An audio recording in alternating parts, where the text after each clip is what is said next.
Assalamualaikum warahmatullahi wabarakatuh. Perkenalkan, nama saya Elmi Susanti dengan NIM 221410778. Nah, pada kesempatan kali ini saya akan membuat video mengenai analisis yang saya lakukan pada jurnal yang berjudul Bioteknologi Pangan Lokal Terfermentasi Berbasis Umbi.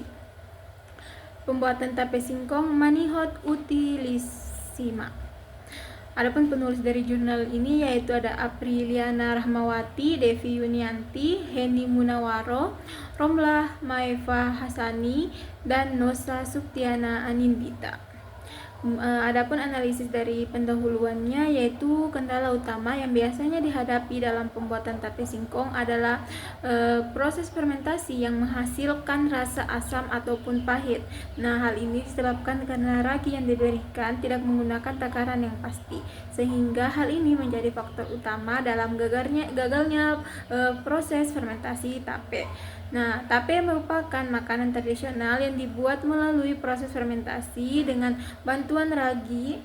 Tape singkong dibuat dengan penambahan ragi sebagai starter yang membantu dalam proses fermentasi selama 2-3 hari pada suhu ruang menurut Shahrumsyah dan kawan-kawan pada tahun 2020. Nah, ragi tape adalah kultur starter kering yang terbuat dari campuran tepung beras, rempah-rempah, dan air atau jus tebu atau ekstrak tebu menurut Asmi dan kawan-kawan tahun 2010 dalam Dirayati dan kawan-kawan tahun 2017. Nah, ragi merupakan suatu inokulum atau starter untuk melakukan fermentasi dalam pembuatan produk tertentu. Proses fermentasinya akan menghasilkan etanol dan karbon dioksida. Menurut Berlian dan kawan-kawan tahun 2016, dalam pembuatan tape akan terjadi proses fermentasi yang merupakan proses perombakan karbohidrat, glukosa dan fruktosa menjadi alkohol dan karbon dioksida yang dilakukan oleh Khamir Saccharomyces cerevisiae.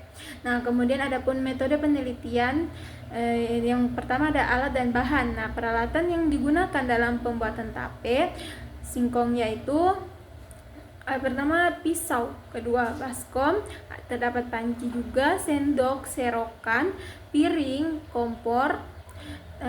Kemudian kita lanjut ke bahannya. Nah, bahan yang digunakan dalam pembuatan tape singkong yaitu singkong yang diperoleh dari pasar Pundung Nugotirto, Kabupaten Sleman. Kemudian terdapat air bersih, daun pisang, ragi tape.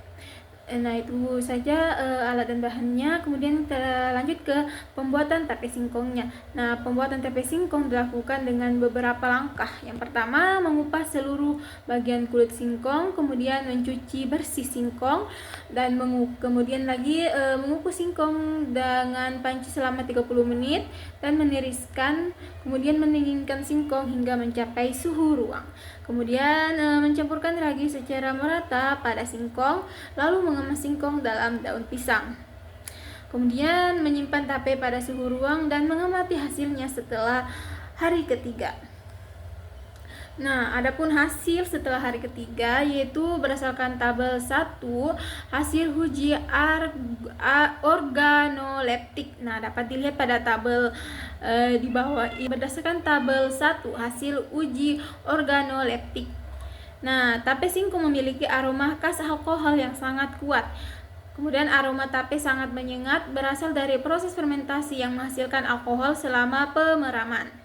Kemudian tape singkong memiliki rasa manis. Hal tersebut didukung oleh pendapat Nirmalasari dan Liani pada tahun 2018 yang menyatakan bahwa rasa manis yang dihasilkan oleh tape singkong disebabkan karena adanya aktivitas dari mikroorganisme yang terdapat dalam ragi. Kemudian tape singkong berwarna putih kekuningan. Hal ini dapat disebabkan oleh pemilihan bahan baku yang digunakan yaitu singkong dengan warna kuning. Nah, tape singkong bertekstur lembek karena konsentrasi ragi yang telah diberikan dan lama waktu fermentasinya.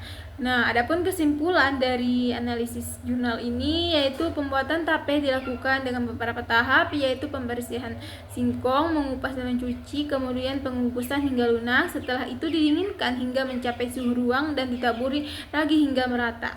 Nah, tutup singkong yang telah ditaburi ragi dan tunggu selama 3 hari. Penggunaan jumlah ragi. Nah, jika terlalu sedikit maka proses menjadi tape berjalan lama. Jika terlalu banyak menghambat mikroorganisme yang berperan dalam proses fermentasi. Nah, pemilihan singkong yang tepat, singkong yang bagus untuk pembuatan tape yaitu sudah lewat umur 6 bulan, tetapi kurang dari 1 tahun ciri tape kurang dari 1 tahun. Nah, adapun ciri tape yang berhasil yaitu rasanya manis, sedikit asam dan beraroma alkohol.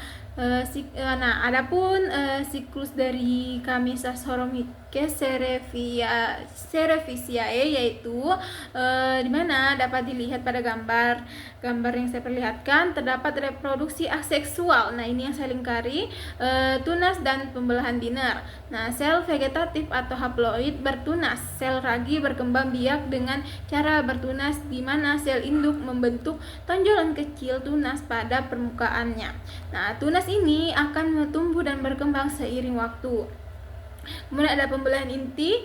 Nah, inti sel induk membelah secara mitos menjadi 2 inti. Salah satu inti tetap berada dalam sel induk, sedangkan inti yang lain masuk ke dalam tunas. Pemekaran dan pemisahan tunas. Nah, setelah berkembang, tunas bisa lepas dari induknya menjadi sel baru yang mandiri dalam beberapa kondisi. Nah, tunas tetap menempel dan membentuk koloni. Nah, reproduksi seksual atau konjugasi dan pembuatan askospora. Nah, konjugasi, 2 sel haploid dari tipe kawin yang berbeda A dan alfa saling mendekat dan bergabung. Proses ini terjadi ketika kondisi lingkungan tidak mendukung pertumbuhan seperti kekurangan nutrisi. Nah, pembentukan zigot atau diploid. Setelah konjugasi, 2 sel haploid tersebut menyatu menjadi sel zigot yang bersifat diploid.